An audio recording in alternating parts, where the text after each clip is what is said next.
I'm glad that I get the chance to talk about Zanjan and Hujjat today. It's interesting that there has been much written and spoken about two other upheaval that happened during Bab's dispensation, Nayriz and Tabarsi, Sheikh Tabarsi's fortress.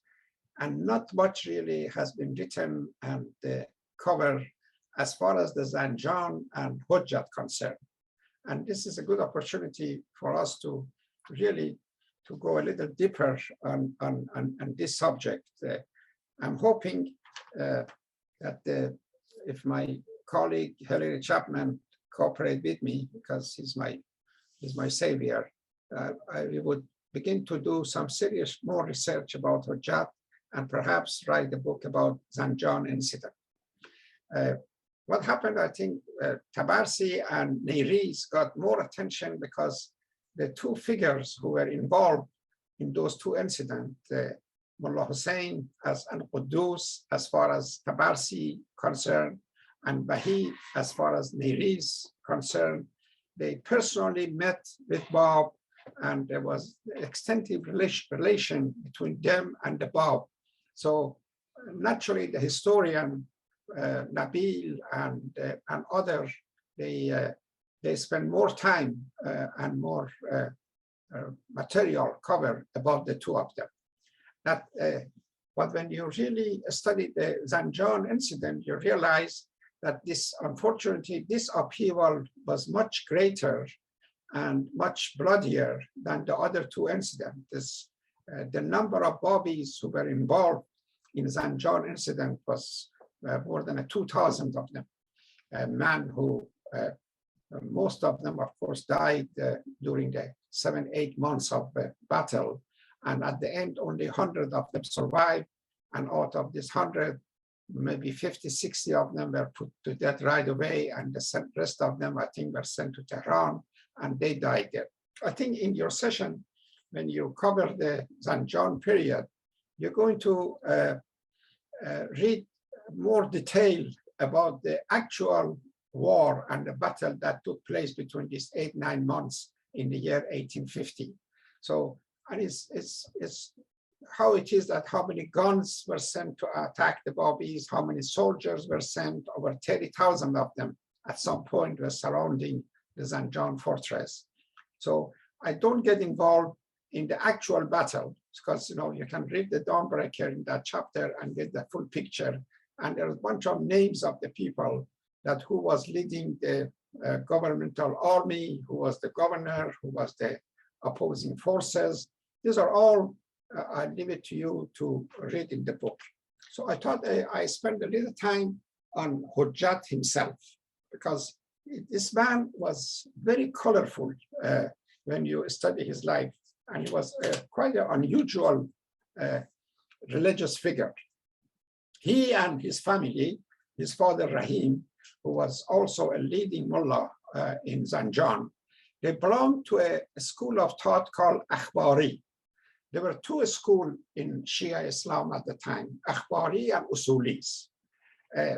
Akhbaris believe that the writing, the saying of Imams and Prophet Muhammad is the dominant source for all our decision and all our recommendation and the work we do. They depend on Hadith, they depend on Quran completely. The Usulis, which unfortunately they got the upper hand, and majority of Shia Muslim became Usuli, they were the one who believed that the mullahs, the mujtahid, they could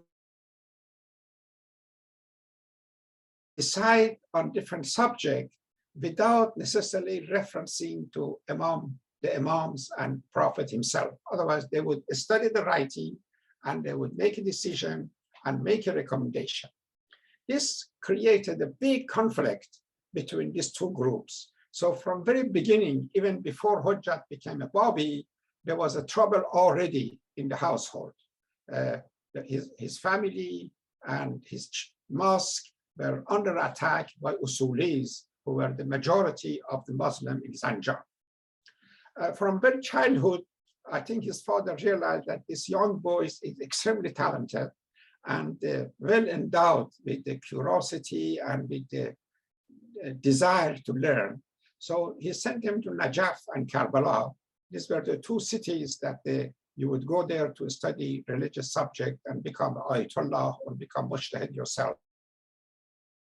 There, under the leadership of the teacher, a fellow named Mazandarani, who was a wonderful teacher in Najaf. Soon, when he was, I think, not soon, later on, the teacher died, and then he left Najaf, and his father recommended to him that instead of coming back to Zanjan, because of the enemies and because of all the trouble and jealousy of others, he should move to Hamadan, is another city in Iran, and reside there and start to practice his religious leadership in that town, which he did. He went to Hamadan instead of Zanjan, and he married to one of his own relatives, and he started life in that town. By the way, I think you folks should read a little more about the city of Hamadan. It's a very significant city in the history of Baha'i and Baha'i and history of Iran. Hamadan has a large community of folks who are from a Jewish background, and many of them became Baha'i in later days because of Tahirih and because of other Hakims and other. So to be in Hamadan, it seemed that having Hujjat there also around the same time, I see some relation that all these pieces come together in a later day. At some point, Hujjat's father died, the one who was in Zanjan, and the people who belonged to his father's mosque, they went to Hamadan and begged him to return to Zanjan, which he did. He came back to Zanjan, and he of course, began to preach and lecture in the mosque that his father was running before, which they had hundreds and thousands of followers. And he was such a wonderful speaker and such a strong and fiery person that soon the majority of the people of Zanjan joined his mosque. This created much jealousy among the others who first they didn't like him because he was Akhbari and they were Usuli. Know that he has come back and his mosque is attracting so many new followers. There were so many of them that they have to build another mosque next to the original mosque that there was a big extension for all these people. And they said on some occasion, there were so many people wanted to come to his church, his mosque, that there was no room and they had to stay outside and follow his lectures. So this was going on. So the serious friction started between him and the mullahs of town. The mullahs of town complained to Muhammad Shah, who was the king of Persia at the time, and Haji Mirza Abbasi. I'm pretty sure that by now, reading Dawnbreaker, you are familiar with this name. Muhammad was the king of Persia. He was a sick-looking, very weak king. He was a Sufi, and his prime minister was an awful person by the name Haji Mirza Abbasi, who they referred to him as a Rasputin of Iran because he was controlling everything, and he was an evil-minded person. And he's the one who actually was eventually responsible for Bab not meeting with the Shah, even though the king was so interested to meet with the Bab. But that's a different story. So the mullahs of Zanjan complained to the king and complained to prime minister that this Hujjat is causing lots of headache and problem, and what he does and what he practices is not Islamic. The sort of thing, I give you some example of what he was saying. The Usulis or the other mullahs believe that in a rainy day, you should definitely avoid any contact or being close to a Jew or a Christian. Because if you have a little touch of this other, you become najis, you become unclean, you become dirty. They believe that you can't sell wine and you can't even practice prostitution if it's on the legitimate cover of the religious. For example, if a Christian or a Jew is selling wine, it's all right to go and buy it from them.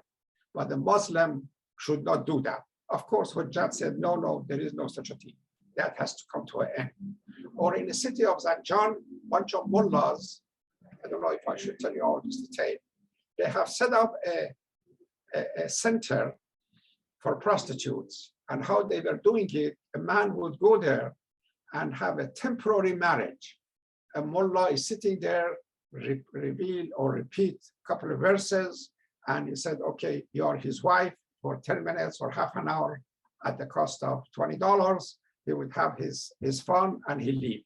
These were the kind of thing they were doing to make money. Of course, Hujjat put a stop to all this, and that caused more problems. So the king of Persia and the prime minister invited Hujjat and the other mullahs of Zanjan to come to Tehran and to have a discussion, and they have to see if he can resolve some of the issue. Large gathering took place. Not only folks from Zanjan were there, but even some of the local mullahs and leaders of religious community of Tehran also attended. He said Hujjat in those meetings, he was so eloquent and he did such an amazing job that Shah was so impressed that gave him a large gift and sent him back to Zanjan with much more, again, add to animosity and bad feeling that mullahs had for him. It was during this period that the rumor and the word got out that a young man in Shiraz has claimed that he is Bab or he is the Qa'im. Of course, he never openly at the beginning said he's Qa'im. It was a gradual announcement of his station that Bab did. That's a different story that I'm sure Neda would explain to you more in future. So what Hujjat did, he asked one of his trusted assistant, a fellow named Iskandar, Mullah Iskandar, to go to Shiraz and find more about Bab and come back and let him know what's happening. And after a while, Iskandar returned. The time that he returned to Zanjan, Hujjat was on top of the pulpit and he was beginning to offer his lecture for a day. And he came and he gave to Hujjat a letter that Bab has sent to him. He opened the letter right in front of people. He read it. Bab has referred to him as Hujjat, which means what that means the proof of the prophet, and told him that what he should do, and he instructed him that from now on you should go and perform the Friday mosque in the major mosque in the town, and in your presentation mention my name and mention my station. Hujjat was so shook up by this letter that immediately took his turban off his head. He got a civilian hat, collar, put on his head. He said, after the appearance of the Imam, my days of priesthood and being a mullah is over. The time has come that we have to follow the Qa'im and the Prophet's one. Of course, this adds even more to the trouble and the friction that Hujjat had with the community in Zanjan. More trouble followed between his follower and the others. Again, the Shah called him to Tehran. This time was a little bit different because Hujjat probably went too far as, he went to the mosque on the Friday. There was a religious leader who'd been doing Friday prayers all his life. So because Bab has told him he is the one who's supposed to do the prayer, he kicked the mullah out and he climbed the pulpit and he started to preach in the pulpit. And he closed all the wine and liquor store. He closed that caravan salat that they were practicing, unfortunately, prostitution. So he did all these things, all in the name of Qa'im has come, and we are going to follow his instruction and his laws. So he was called to Tehran again. And this time he was indirectly under house arrest. Otherwise, his movement and his thing was limited while he was there. Around the same time, the king died. Haji Mirza Awasi, I think he escaped from Tehran and he went because he knew he's in trouble. He went to his hometown, I think it was Baku. And then the new king came, a young man, Nasruddin Shah, and his prime minister, Amir Khan. And this new administration and new Shah, and especially the prime minister, they tried to control and try to organize the country as much as they could, because really during Muhammad Shah, the country was falling apart completely. Hujjat realized that this bad thing is happening, and it's a good possibility the new prime minister would arrange for him to be killed. So he escaped Tehran. I think he dressed as a soldier, and he escaped Tehran, and he went back to Zanjan. And I said, actually, his return to Zanjan was received with a great deal of love and affection by his followers. He went to his house, and because they realized the governor is organizing a large number of troops to attack him, they moved to the fort that was next to their house. I think Ali Mordan Khan was the fort that he took a refuge. The word got to Tehran that there is trouble in Zanjan. And as I said, the prime minister wanted very much to bring some security and some security to the country.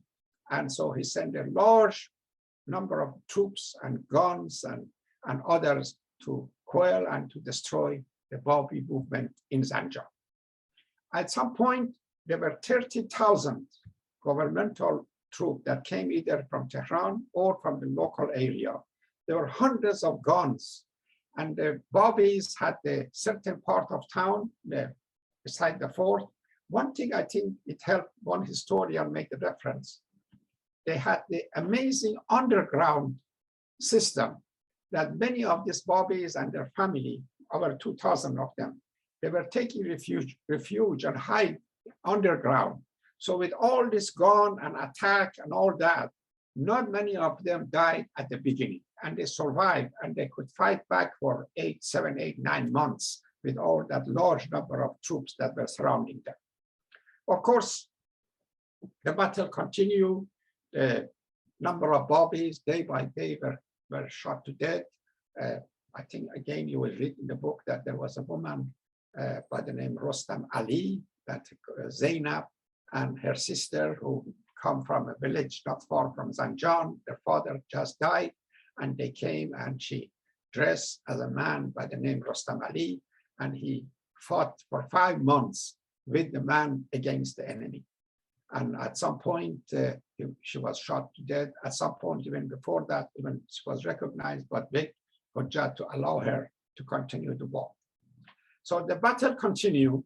And on one occasion, unfortunately, when the cannon and shooting were coming toward the fort, the Hujjat was shot in the right arm and started to bleed profusely. And after 19 days, he died.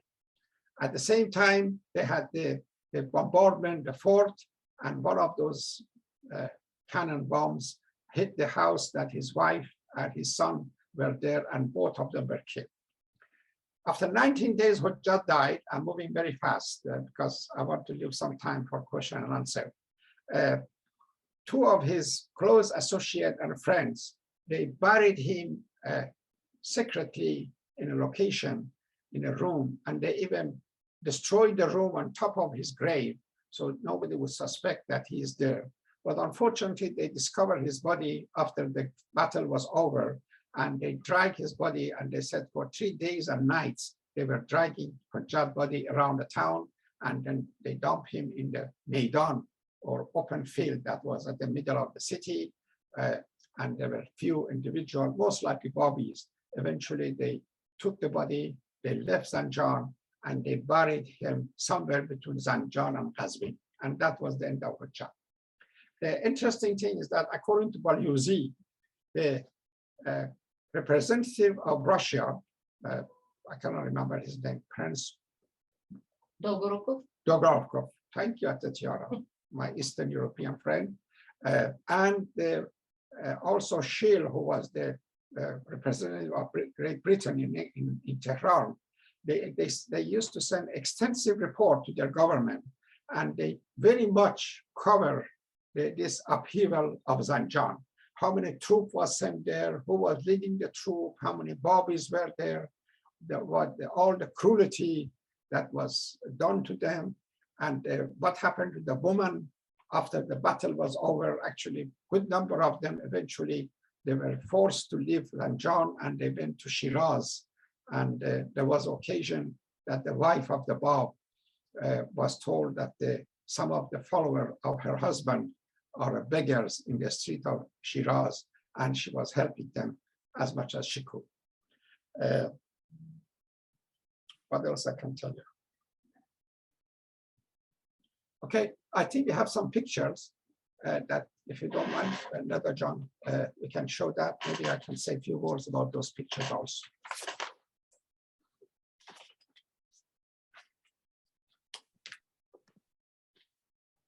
Okay, here you go. This is the famous fort that the Babis took refuge. There's not much of it left, because I think after the battle was over, they pretty much destroyed it. But at the time, the way the picture looked like, it was quite a substantial fort. You know, it's so funny when you compare this. They keep talking about Fort Tabarsi.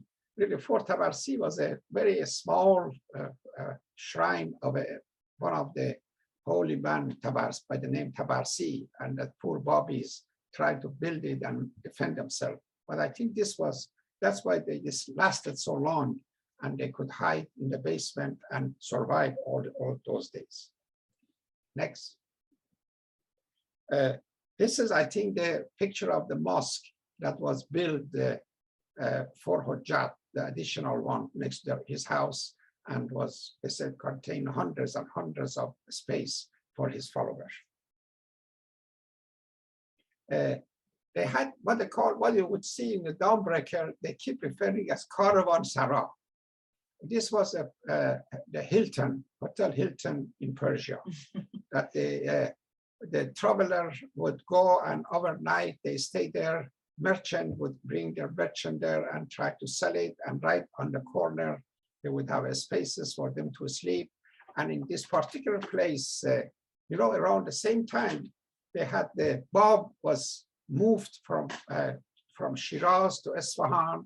The plan was to go to Tehran, which did not happen because of Abbasi.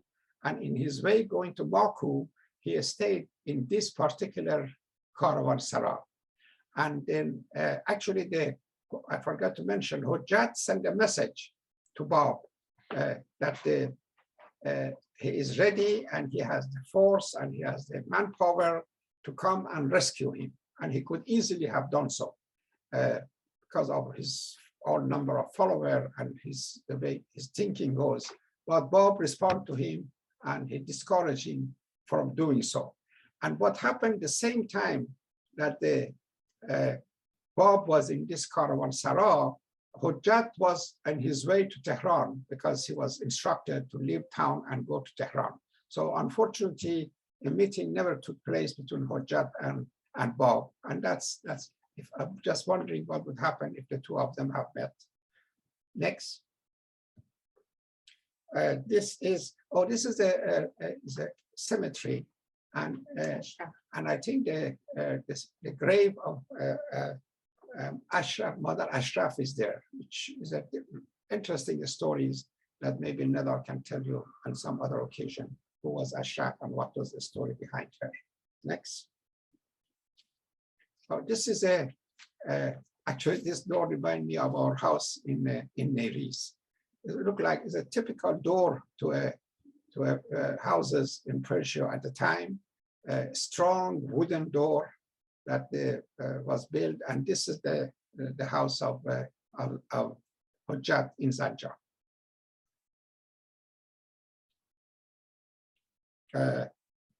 This is the open space or maidan or a square that the body of Hujjat was left there for 3 days after they pulled him all over the city, and he was eventually, the body was rescued and was buried outside the city.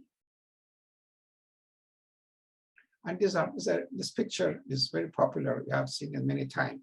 These are some of the survivor of Zanjan upheaval. I think his name was Haji Amin. And so this is the picture of him that took place. I mean, that was taken. Hajiman. Well, what this picture is? Those are the mountains. What mountain? We have no mountains, Zanjan. Well, Not John. I think, oh, you're pushing the book. I'm proud of you. Okay, that's wonderful. I see. Oh, I wish I had you all my life. I would become such a popular writer.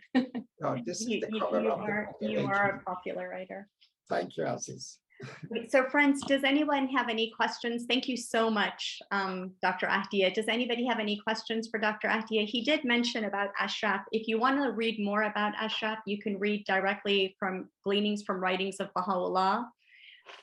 It is, I have to remember, LXIX. It is chapter 49, page 135, and you'll read all about Ashraf. Okay, and then we'll talk about it more in class. But friends, if you have a question, please use the raise your hand.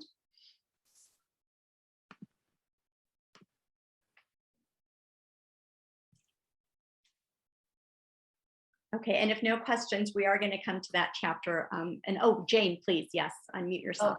Yes, I would have a question, please. I have this feeling that the repressions and the struggles we're reaching a climax with the martyrdom of the Bab. That is that correct to say that way? That Nariz, Tabarsi, and then Zanjan, that the tempo and the intensity was growing. Yes. As the new prime minister came to power with the new king, one of his main objectives was to create as much security and as much tranquility in the country as possible. And as far as he concerned, the Baha'i movement and this people like Hujjat, like Baha'i and Mullah Hussein and others, these were the troublemakers and were not, and by following Bab as a Qa'im, they were undermining the security of the country. So he went out of his way around 1850 and past that time to try to persecute and put the end to the movement as much as possible. That the Zanjan incident happened in 1850, the Neriz incident happened in 1850, the martyrdom of Bab happened at the same time. So this was all happening after the young boy became a king and this guy became a prime minister. And it's so interesting that the story goes that the prime minister who was responsible for the martyrdom of the Bab and putting an end to all this crisis and upheaval, Amir Kabir, is a very famous figure. Eventually, the Shah was suspicious of him that he may have his own ambitions, and the Shah's mother especially didn't like him at all. So when he was in Kashan and he has gone to a public bath, the agent came from Tehran and they put him to death in the public bath by cutting his veins to bleed to death. And the word goes that one of the last thing he did with his own blood wrote on the wall, and he confessed that he feel like this is this is happening to him because he put this young Sayyid of Shiraz to death. And he felt very remorse and very bad about what happened. And then of course he died. So it did happen really. Everything came to a climax around the same time. Okay, and before we go to the next question, I did not know my Roman numerals. I said LX, I subtracted, but you're supposed to add. So it's not chapter 49, it's chapter 69. So LX is 50, 10, 60, sorry, yeah. Afsaneh, please. Thank you, thank you. Thank you, Dr. Ahdieh. I have a question about, I've noticed that reading the Downbreakers, a lot of, they were representatives from foreign governments who were documenting the cruelty and the treatment of the Babis in Iran and in, different parts of Iran. What was their interest and why weren't they helping if they had a role in it? Yeah. The both Russian government and British government, they very much, they wanted to control Persia or Iran as much as they could. Actually, they were continuously competing each other, which one would have an upper hand and a closer control of the king's court. Because the country, of course, was full of natural resources. It was located in the interesting place, right in the route to India and Afghanistan and other places. So they, and then later date, of course, they discover oil in the southern part of Persia. So British government and companies were so interested. So Iran was really one of the foreign countries that got lots of attention by British hierarchies. There was a time actually toward the end of 19th, 20th century or 18th, 19th century that learning Persian language becomes sort of a things to do. So lots of the upper class British lords and others, they would learn the Persian language because they want to learn Sa'di and Hafiz and Khayyam in his original language. And then, of course, the influence of the people like Professor Brown, that was a great Orientalist, and Count de Guibneau, the French consul, and all that. It's very much, they put Iran and Persia on the map as far as British and Russian concerned. And what they were doing, not necessarily taking side and supporting the Babis or Baha'is. They were basically reporting to their government what is happening in Iran day to day. They were also making report on lots of other things. And what we are grateful, because their reporting really is a good source of historical information for a Baha'i historian, because they had access to information. They knew, for example, how many troops have left Tehran to go to Zanjan to fight with Hujjat. No Baha'i historian would have that kind of information. Or he knew what's happening in Shiraz and Neriz, because they had their own agent. So Mujan Momen has done a wonderful job of collecting from, I think, Royal journals, lots of this report that shows that what the British consul and British agent or Russian agent were doing and what kind of information they were sending to their government. So is that why, could it be like they were trying to find the weakness of how they could control Iran by the use of mullahs? Because that's what happened in 1979. That's quite possible. That's quite possible that it works both ways, because at the same time that they were controlling and they were wanted to influence the mullahs and others, there were some occasion that actually mullahs were upset with them, because, for example, the mullahs who were influenced by British, they would try to undermine the Russian influence. Or the mullahs who were siding with Russia, they were fighting the mullahs who were siding with British. So there's amazing intrigue and going on in that century in Iran, which actually the situation was bad, but by this competition and by this what they were doing, it even went worse. Professor Kazemzadeh, Firuz Kazemzadeh, who was this, unfortunately, he died a few years ago, has written a wonderful book about the friction and the trouble between the British and Russian in Iran. I think it started earlier 18th century and finished in 1905, that they fully describe all this the problem that you're referring to. Wasn't there a situation in which the Russian consul offered to save Bab and take him to Russia? Tatiana has made a reference to that it was not Bab, was Baha'u'llah. After the incident that some Babis tried to assassinate the king of Persia, because he and his prime minister were responsible for killing of the Bab and so many Babi leaders and others, but they were so crazy, but they didn't succeed anyway. So there's a massacre of the Babis started, and Janab Baha, or later on known as Baha'u'llah, was also known as a Baha'i Babi leader. He was arrested, as you know, and he was put in Siachal, and there was a good chance that he also be executed.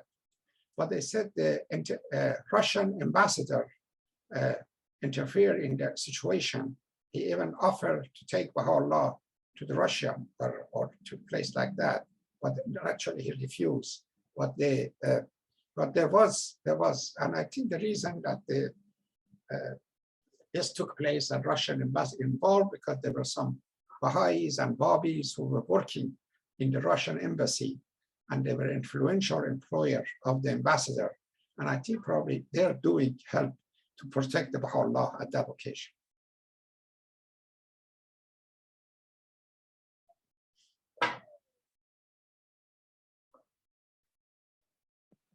Please unmute yourself, Deborah.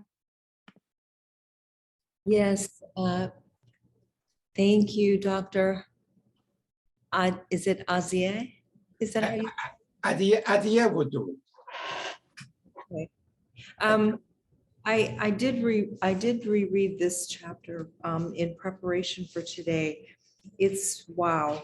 I don't think I remember it from the first time I read through this chapter, but something that surprised me, I didn't realize somewhere in here, if you could clarify for me, it seemed like I read that the cry of Ya Sahibu Zaman, this was the first time in the Zanjan upheaval that this was raised, this call was raised.